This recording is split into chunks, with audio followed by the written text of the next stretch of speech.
Só para acrescentar uma informação, em 2022 o Banco Mundial divulgou dados sobre a pobreza do Brasil em 2020.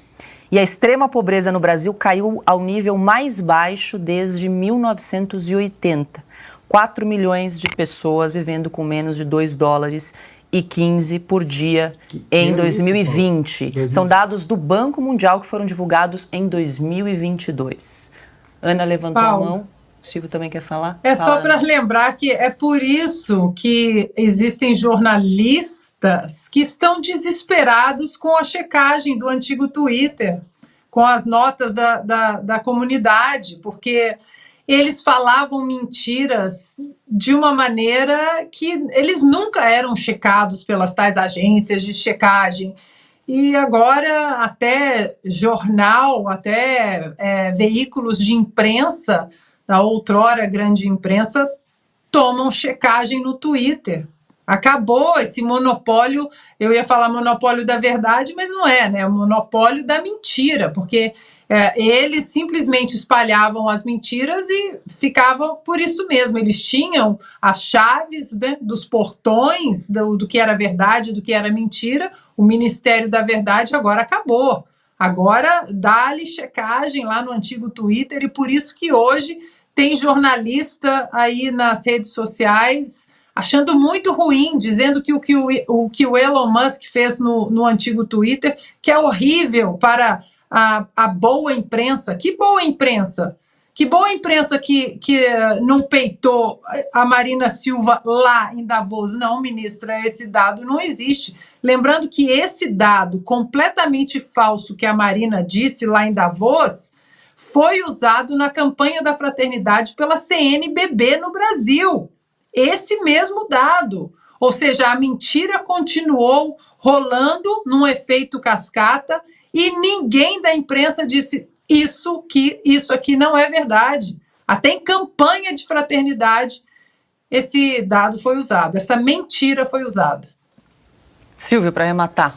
Acho que transmissão de pensamento, a Ana falou exatamente o que eu queria falar em relação ao Twitter, às agências de checagem e a própria cobertura. O Pio estava lembrando da CPI das ONGs e só nós aqui na Revista Oeste, no nosso site, na nossa edição para assinantes, publicamos e contamos o que está acontecendo há meio ano no Senado.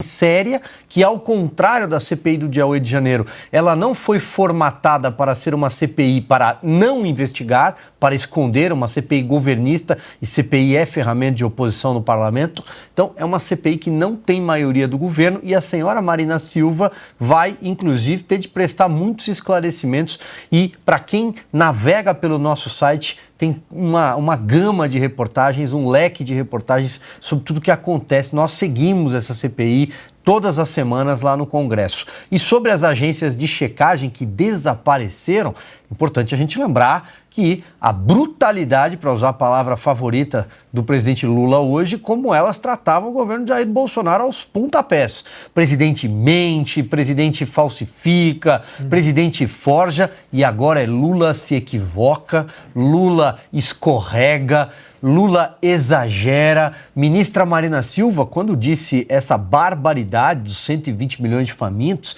ela não foi checada com a mesma lupa que o presidente Jair Bolsonaro e qualquer integrante do seu governo era. Não foi.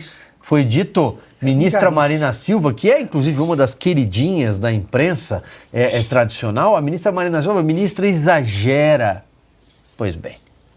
Só fazer uma menção, a Ana contou aí sobre a imprensa está preocupada, essa imprensa está preocupada com a checagem agora da comunidade no X, no Twitter. Eu vou contar uma história rápida aqui que me foi contada por um diretor de jornalismo, ele dirigia um jornal lá no interior. Veja só que não há problema na checagem no jornalismo sério. O jornal defendeu uma tese que publicou. Naquela página em que você recebia as cartas do leitor, no dia seguinte um monte de críticas. Qual foi a reação dele? Vamos fazer melhor essa matéria porque está gerando dúvida. Ou seja, eles tinham certeza que eles estavam certos. Mas não vou brigar com o leitor, não vou brigar com a checagem. Não, eles não entenderam, vamos explicar melhor. O jornal de fato estava certo. Bom, depois daquela checagem ele me contava, os leitores, bom, agora entendi melhor.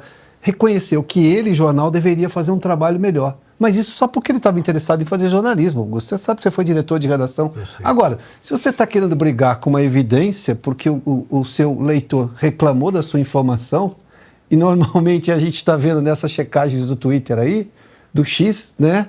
O que isso tem ajudado a entender o que tinha de falsificador de notícia, né? Dono de fake news que vendia aquilo como informação jornalística. Isso não é mal para o jornalismo. O sério não há problema nenhum. E se você errar também, você assume o erro e acabou. É honesto, ganha credibilidade com o público, porque errar é humano, isso pode acontecer. Se não tem dolo no erro, você vai lá e fala, bom, houve uma culpa aqui, vamos refazer a nossa checagem aqui, vamos entregar um produto melhor. Bem lembrado o que a Ana fez aqui de citar essa história. Quem se incomoda com isso é quem tem problema no entendimento do próprio jornalismo que faz. Simples assim. Ou não gosta de liberdade. Primeiramente. Porque a carta aos leitores pegava no pé dos jornais e revistas, como sempre fez.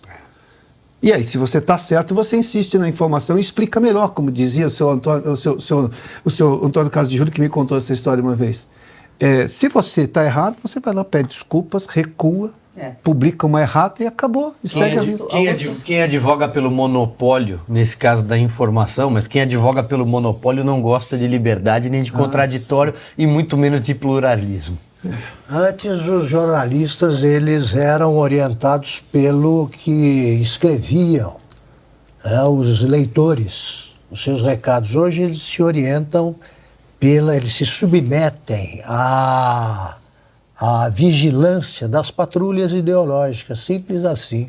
O sujeito quer agradar ali, quer ter lugar cativo na mesa da Vila Madalena, então ele acha que isso é muito mais importante do que respeitar o direito à informação que tem todo brasileiro. Os compradores de jornais, eu repito, deveriam devolver isso aí, invocando as regras do PROCON, dizendo que isso aí é um produto. O que eles distribuem é um produto com um defeito grave de fabricação. E devolve, não dizem a verdade, não tem coragem de contar o que é manchete.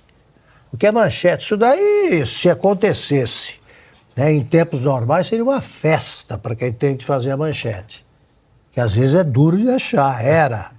Agora não, eles escondem manchetes. Isso eu nunca vi, nem esperava ver.